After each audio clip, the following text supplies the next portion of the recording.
Cadê o Messias que estava aqui? Comentário de Mário Persona. No início dos anos 80, eu aguardava na fila do caixa de uma livraria cristã em São Paulo, quando um jovem à minha frente puxou conversa.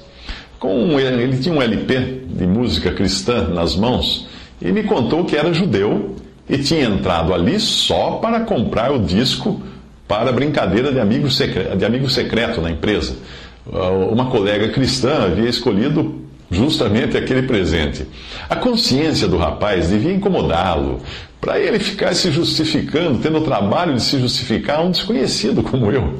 O seu olfato judeu certamente desaprovava a sua presença ali entre pessoas que exalavam o aroma de Cristo, como fala em 2 Coríntios 2,15. Eu decidi então acrescentar mais umas gotas desse perfume, falando do Evangelho com versículos tirados do Novo Testamento da Bíblia, que eu tinha nas mãos e tinha ido ali comprar. A sua rejeição foi imediata. Em tom de zombaria, ele declarou: nós judeus, quando pegamos uma Bíblia, descartamos logo o Novo Testamento porque é tudo mentira. Eu senti-me totalmente impotente. Como falar do Evangelho sem usar o Novo Testamento? Então um homem que estava atrás de mim na fila pediu licença, pegou a Bíblia das minhas mãos e, abrindo no capítulo 9 do livro do profeta Daniel, no Antigo Testamento, começou a ler a partir do versículo 24. Eu logo vi que o rapaz demonstrou aprovação, porque era o Antigo Testamento. Ele acenou a cabeça aprovando. A passagem identificava com semanas de anos, os principais eventos passados e futuros da história de Israel. Ali dizia: 70 semanas estão determinadas sobre o teu povo e sobre a tua santa cidade, desde a saída da ordem para restaurar e para edificar Jerusalém até o Messias, o príncipe, haverá 7 semanas e 62 semanas. Isso totaliza 69 semanas ou 483 anos. As ruas e o muro se reedificarão, mas em tempos angustiosos. Aí o homem fez uma pausa e perguntou para o judeu quando teria sido essa restauração. E o rapaz indicou que foi na época de Esdras e de Neemias. Aí o homem continuou lendo. E depois será cortado o Messias, e o povo do príncipe que há de vir destruirá a cidade e o santuário. Então ele perguntou quando teria ocorrido essa destruição da cidade e do templo. E o rapaz apontou, corretamente, o ano 70 da era cristã. Então aquele irmão em Cristo, que estava lendo aquela Bíblia, falou: aqui diz que o Messias viria e seria tirado em algum momento entre a reconstrução do templo e a sua destruição. O templo já foi reconstruído e o templo já foi destruído. Cadê o Messias? O jovem ficou pálido. Ele jogou o LP que ele tinha nas mãos, jogou sobre o balcão e começou a gritar: não pode ser Jesus. Se fossem os nossos mestres, os nossos rabinos, teriam nos ensinado assim. E saiu correndo da livraria sem levar o presente para sua colega.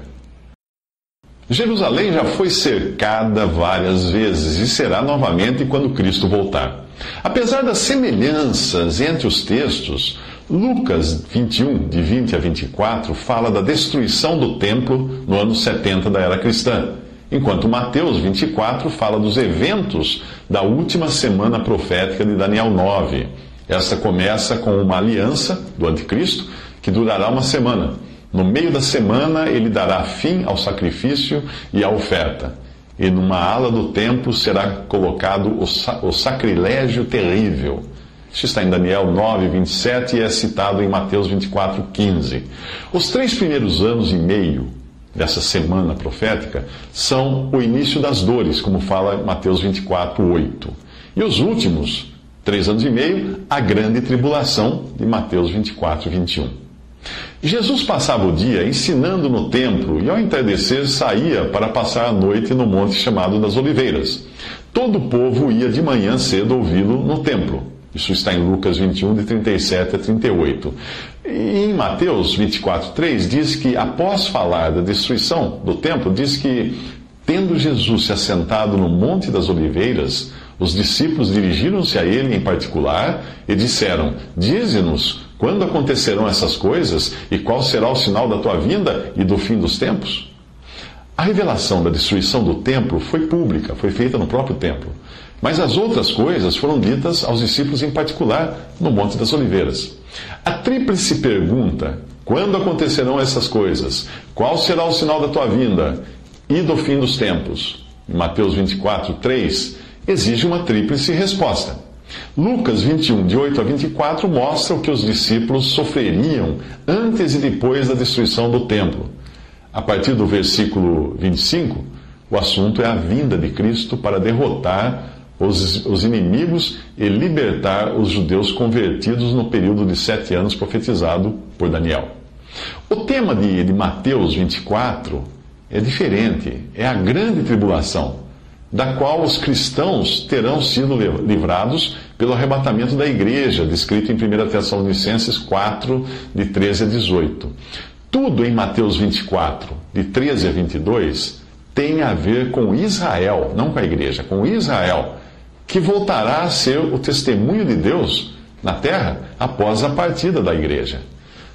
Palavras como sacrilégio, lugar santo, Judéia, sábado, nada tem a ver com cristãos.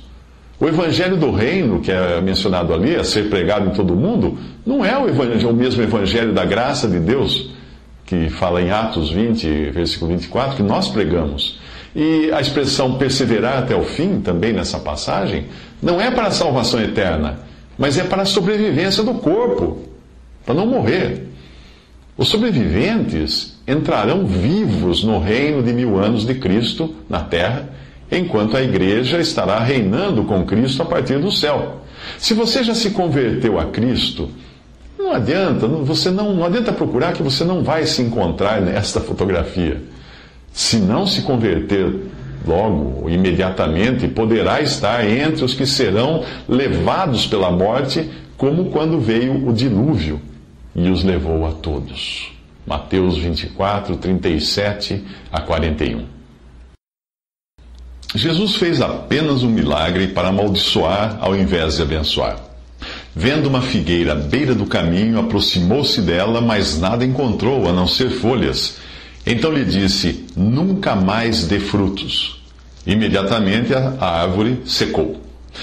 Isso está em Mateus 21, 19. A figueira representa Israel, que Jesus encontrou sem fruto para Deus e determinou que secasse. E assim tem sido enquanto Jerusalém é pisada pelos gentios, até que os tempos deles se cumpram, os tempos dos gentios se cumpram. Isso está em Lucas 21, 24. Por isso Paulo explica que Israel experimentou um endurecimento em parte, até que chegasse a plenitude dos gentios. Isso está em Romanos 11, 25.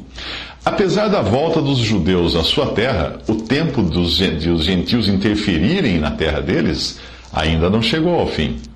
Jesus volta a falar agora da figueira. Observem a figueira e todas as árvores. Quando elas brotam, vocês mesmos percebem e sabem que o verão está próximo. Assim também, quando virem estas coisas acontecendo, saibam que o reino de Deus está próximo. Lucas 21, 29.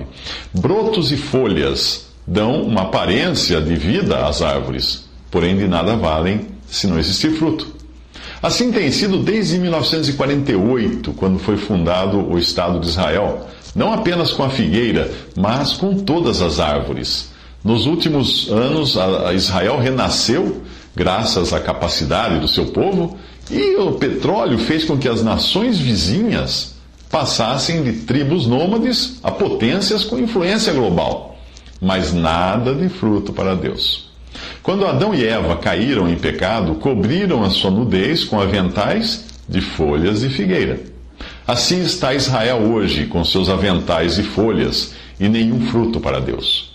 A volta à sua terra ainda não é o cumprimento da profecia do Antigo Testamento que diz: quando vocês e os seus filhos voltarem para o Senhor, para o seu Deus, e lhe obedecerem de todo o coração e de toda a alma, de acordo com tudo o que hoje lhes ordeno, então o Senhor, o seu Deus, lhes trará restauração, e terá compaixão de vocês e os reunirá novamente de todas as nações por onde os tiver espalhado.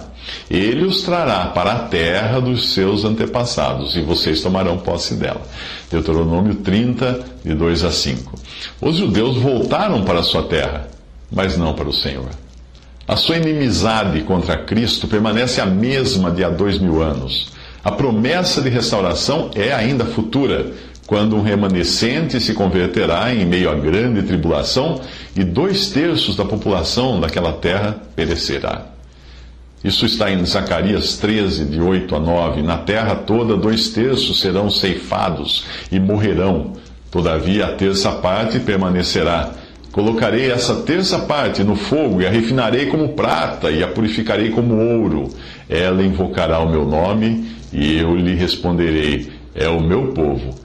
Direi, e ela dirá: o Senhor é o meu Deus.